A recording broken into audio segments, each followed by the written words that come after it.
అత్యధిక నేస్తాలైన శ్రీరుద్ర వారి మట్టి గణేశ విగ్రహాలు ఇప్పుడు అన్ని రత్నదీప్ స్టోర్స్ లో లభ్యం. త్వరపడండి. నమస్తే గురుగారు. శుభాశీస్సులు అండి.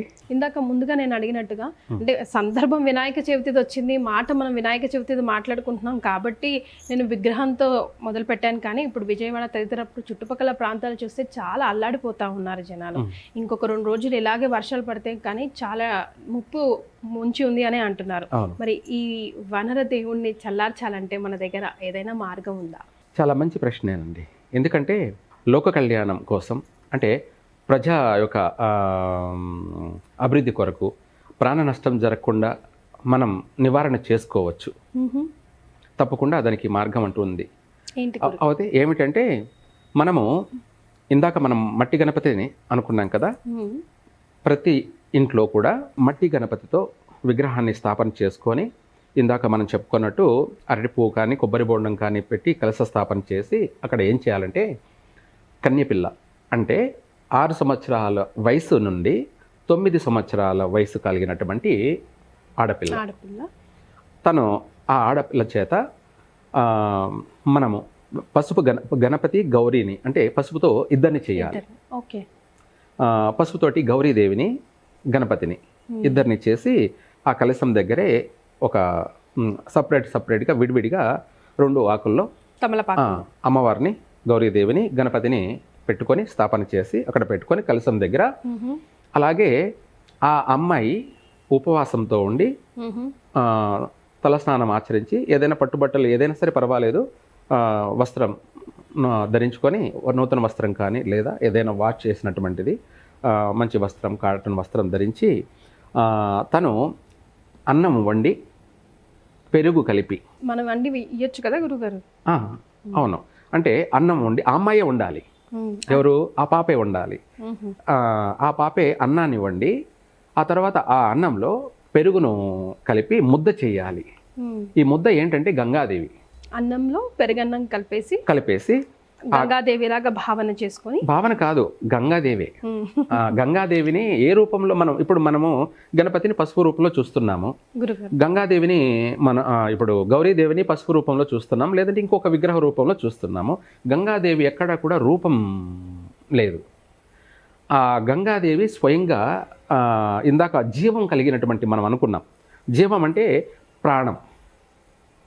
ఈ ప్రాణం కూడా కడుపులో బిడ్డకి 5 నెలల వరకు ప్రాణం ఉండదు, రూపం మాత్రమే తయారవుతుంది.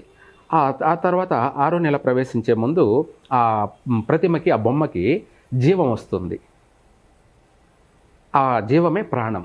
దాన్నే ప్రాణాయామం. గాయత్రి యొక్క దేవి ఆ బొమ్మకి ప్రాణాన్ని రిలీజ్ చేస్తుంది. అట్లాగే మనం కూడా జీవం ఉన్నటువంటి విగ్రహం ఏదన్నా ఉంది అంటే ఇందాక మనం చెప్పుకున్నాగా పచ్చి కొబ్బరి బండం కలశంతో పెట్టిన చోట గౌరీని అలాగే గణపతిని చేసి గంగాదేవిని స్థాపన చేయాలి. ఆ గంగాదేవి అనేది ఇక్కడ మనం అన్నంతో చేసిన తర్వాత పెరుగును కలిపి ఆ యొక్క అన్నాన్ని ముద్ద చేసి ఒక అరటి ఆకులో పెట్టి ఆ ముద్ద దగ్గర 2 అన్నంతో ప్రమిదలు చేసుకోవాలి.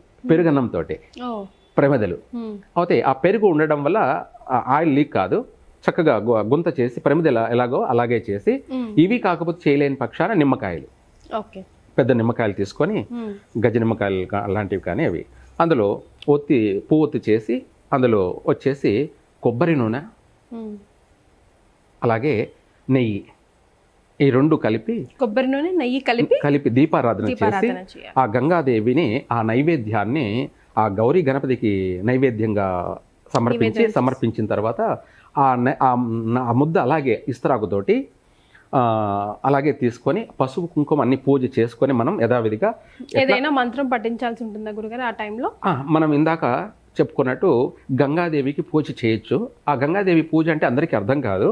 అలాగే మనకు గౌరీదేవి పూజను ఆచరించవచ్చు, లేదా గణపతి పూజే అక్కడ సరిపోతుంది. కాకపోతే కాస్త అమ్మవారికి కూడా పూజ అనేది మనం గౌరీ కానీ లక్ష్మీదేవి కానీ ఏదైనా సరే అమ్మవారికి పూజ చేసి ఆ ముద్దని తీసుకొని దాంతోపాటు ఈ పసుపు కుంకుమ అక్కడ పూజా సామాగ్రి అవుతాయి. వీటిని అలాగే ఒక చాట తీసుకొని చాటలో పెట్టుకొని ఆ పిల్లలు ఎవరైతే ఇంట్లో వాళ్ళే ఎవరైతే చేశారో ఆ పాపనే తీసుకువెళ్ళి నీళ్ళల్లో అంటే ప్రతి గ్రామంలో చెరువులో కానీ లేదంటే నది ఉంటే నదిలో కానీ సముద్రం ఆ ప్రాంతాల్లో ఉన్న వాళ్ళందరూ కూడా ఆ యొక్క గంగాదేవిని తీసుకుపోయేసి ఆ నీళ్ళల్లో వదలాలి. వదిలేస్తే గంగాదేవి శాంతిస్తుంది. ప్రకృతిలో ఆమె సంతోషపడుతుంది, శాంతిస్తుంది.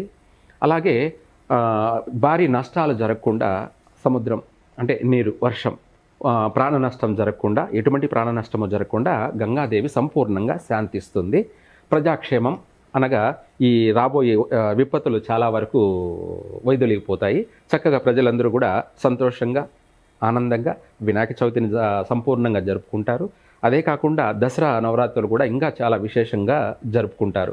ఎక్కడ సముద్రాలు కానీ, నదులు కానీ ఉప్పొంగకుండా, చెరువులు కానీ, ఇవన్నీ కూడా వాటి వల్ల ప్రజా నష్టం జరగకుండా నివారణ అనేది జరుగుతుంది. ఇలా చేస్తే చక్కగా కలిసి వస్తుంది. వినాయక చవితి రోజు ఎలాగో మనం పూజ చేసుకుంటాం కాబట్టి ఆ గౌరీదేవికి, ఆ వినాయకుడికి, ఆ గంగమ్మ సమేతంగా పూజ చేస్తే గనక రాబోయే విపత్తుల నుంచి అట్లీస్ట్ ఇప్పుడు దాకా జరగాల్సింది జరిగిపోయింది. రాబోతున్న విపత్తుల నుంచి ఎలా అయినా మనం కాపాడుకోవచ్చు. తప్పకుండా దీనివల్ల చేస్తే ఎటువంటి సునామీలు కానీ, ఎటువంటి భారీ కుంభవృష్టి జరగడం కానీ, అంతేకాకుండా నదులు ఉప్పొంగడం కానీ, చెరువులు కట్టలు తెగిపోవడం కానీ, ఇవన్నీ గ్రామాలను ముంచెత్తే అవకాశం ఉంది కూడాను. అటువంటి సమస్య అనేది ఉంది. అటువంటి సమస్య జరగకుండా ఉండడానికి ఇక్కడ అమ్మాయి మనం చెప్పుకున్నాం కదా, ఆ అమ్మాయే సాక్షాత్తు గౌరీదేవి, గంగాదేవి. ఆ అమ్మాయి చేతనే ఆ గంగాదేవికి పూజ చేయించి, అంటే గణపతితో కూడుకున్నటువంటి గౌరీని, గంగాదేవిని పూజించి ఆ అన్నపు ముద్దని, దీపాలని తీసుకువెళ్ళి సముద్రంలో కానీ, నదిలో కానీ, చెరువులో కానీ కలిపినట్టయితే వాటి వల్ల మనకు ఎటువంటి ప్రాణ నష్టం జరగదు. మానవ క్షేమమే మనకు కావాల్సింది. అలాగే అమ్మ చల్లని తల్లి, ఆమెను మనం పూజించినట్టయితే ఆమె మనల్ని అనుగ్రహిస్తుంది. మనం ఎన్ని తప్పులు చేసినా తల్లి మనల్ని క్షమించినట్టుగా ప్రపంచానంతా కూడా ఆమె కాపాడుతుంది. చాలా సంతోషం గురుగారు, ధన్యవాదాలు. శుభాశీస్సులండి.